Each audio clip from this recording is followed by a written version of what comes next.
जिस तरह 22 अप्रैल 2025 को पहलगाम में आतंकियों ने पर्यटकों से उनका धर्म पूछकर गोलियां चलाई थी, उसी तरह एक और वारदात ने एक बार फिर कश्मीर को दहला दिया है। इस बार निशाने पर थे छत्तीसगढ़ से रोजी रोटी कमाने कश्मीर पहुंचे दो प्रवासी मजदूर। दक्षिण कश्मीर के कुलगाम जिले में ईंट भट्टे पर काम कर रहे इन दोनों मजदूरों की शुक्रवार रात बेहद करीब से गोली मारकर हत्या कर दी गई। अब इस हमले को लेकर जांच एजेंसियों और खुफिया सूत्रों से जो जानकारी सामने आ रही है, उसने इस पूरी साजिश की तस्वीर को और गंभीर बना दिया है। खुफिया सूत्रों के मुताबिक इस हमले का मुख्य आरोपी मोहम्मद लतीफ बट है, जिसे आतंकी संगठन द रेजिस्टेंस फ्रंट यानी टीआरएफ से जुड़ा बताया जा रहा है। भारतीय सुरक्षा एजेंसियां टीआरएफ को लश्कर तैयबा का प्रॉक्सी संगठन मानती है। शुरुआती जांच के अनुसार लतीफ ने अपने एक साथी के साथ मिलकर इस वारदात को अंजाम दिया। एजेंसियों का दावा है कि यही लतीफ 22 जुलाई को अनंतनाग के लाल चौक इलाके में हेड कांस्टेबल आशिक हुसैन कुरैशी की दिन दहाड़े हत्या में भी शामिल था। अब कुलगाम की घटना के बाद सुरक्षा एजेंसियों का मानना है कि उसने एक बार फिर यह दिखाने की कोशिश की है कि उसका आतंकी मॉड्यूल अभी भी सक्रिय है। मीडिया रिपोर्ट्स के अनुसार शुक्रवार रात करीब 8:30 बजे लतीफ और उसका एक साथी मोटरसाइकिल से कुलगाम के केलाम स्थित इलाके में एक ईंट भट्टे पर पहुंचे। वहां कई प्रवासी मजदूर मौजूद थे। प्रत्यक्षदर्शियों और शुरुआती जांच के मुताबिक दोनों हमलावर सीधे गोलीबारी करने नहीं लगे। उन्होंने पहले मजदूरों से बातचीत शुरू की।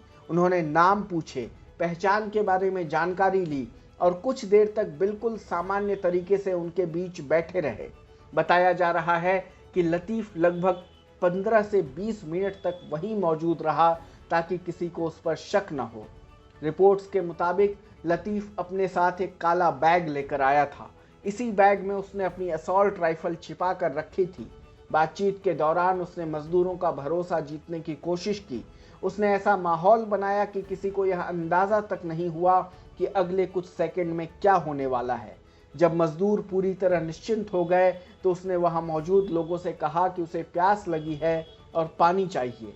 जैसे ही एक मजदूर की पत्नी पानी लेने के लिए कमरे के अंदर गई, लतीफ ने बैग से राइफल निकाली और बेहद करीब से दो मजदूरों पर गोलियां चला दी। स्थानीय लोगों के मुताबिक इलाके में 10 से 12 राउंड फायरिंग की आवाज सुनाई दी। उस समय घटनास्थल पर 1.5 से 2 साल का एक छोटा बच्चा भी मौजूद था। गोलीबारी के बाद दोनों हमलावर मोटरसाइकिल से मौके से फरार हो गए। मारे गए दोनों मजदूर छत्तीसगढ़ के रहने वाले थे और रोजी रोटी कमाने कश्मीर आए थे। शुरुआती जानकारी के मुताबिक हमलावरों ने पहले उनकी पहचान सुनिश्चित की और उसके बाद उन्हें निशाना बनाया।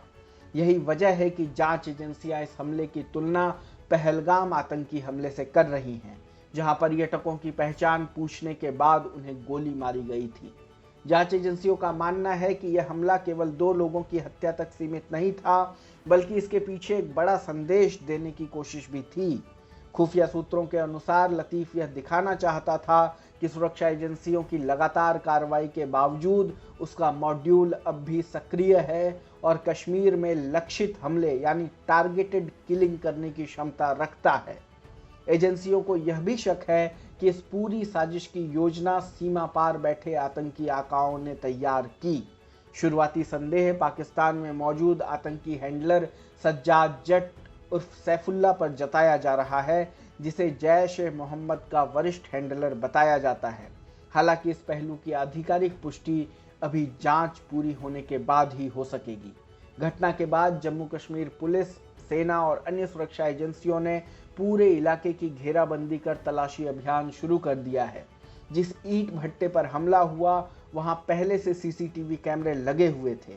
दरअसल पिछले कुछ वर्षों में प्रवासी मजदूरों और ईंट भट्टों को निशाना बनाकर कई आतंकी हमले हो चुके हैं, जिसके बाद सुरक्षा के लिहाज से वहां कैमरे लगाने के निर्देश दिए गए थे। अब जांच एजेंसियां इन्हीं सीसीटीवी फुटेज की बारीकी से जांच कर रही है ताकि हमलावरों की आवाजाही, उनकी पहचान और फरार होने के रास्ते का पता लगाया जा सके। आसपास के 20 से अधिक ईंट भट्टों में भी सुरक्षा बढ़ा दी गई है और प्रवासी मजदूरों से पूछताछ की जा रही है। फिलहाल इस मामले में सबसे बड़ा अपडेट यही है कि कि खुफिया एजेंसियां मोहम्मद लतीफ भट्ट को इस हमले का मुख्य आरोपी मान रही हैं। उसके संभावित सहयोगियों और पूरे आतंकी नेटवर्क की तलाश जारी है। सुरक्षा एजेंसियां यह भी जांच कर रही है कि क्या इस हमले के पीछे केवल स्थानीय मॉड्यूल था या फिर सीमा पार बैठे आतंकियों के निर्देश पर इसे अंजाम दिया गया। जांच अभी भी जारी है, लेकिन इतना साफ है कि कुलगाम की यह वारदात एक सुनियोजित लक्षित हमला यानी टारगेटेड किलिंग थी, जिसमें 2 बेगुनाह प्रवासी मजदूरों को बेहद करीब से गोली मारकर उनकी हत्या कर दी गई।